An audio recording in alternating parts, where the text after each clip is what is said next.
Hello guys, welcome to English Tour on the playlist that you are gonna learn 80% of English grammar in 20 sessions. Today we are diving into the exciting world of imperatives. Now you might be asking, what is an imperative? Well, it's a special type of sentence that tells someone to do something. They can be as simple as telling someone to sit or stop. We use imperatives for requests, orders, advice, warnings, and instructions. Without wasting time, let's get to it.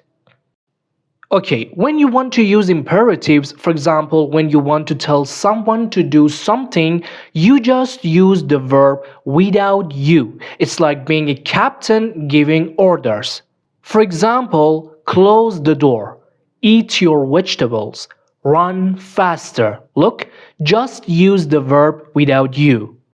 Okay, so far so good, but we also use imperatives for request and advice. For example, pass the salt, please, or see a doctor if needed. Look, we just use verb without you. But imperative can be super polite too. You can add please to make your request sound familiar. For example, please give me your pen, or please sit down. Okay, good. But what if we want to use negative imperatives? Sometimes we need to tell someone not to do something. For this, we use don't before the verb. For example, don't touch that, it's hot, or don't run in the hall.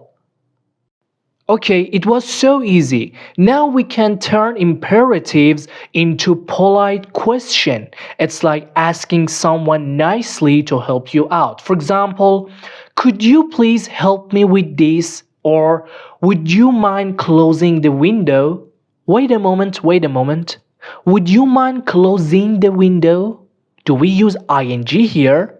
Well, after the phrase would you mind, the verb is always followed by the ing form. So the correct structure is would you mind plus verb plus ing. So would you mind closing the window?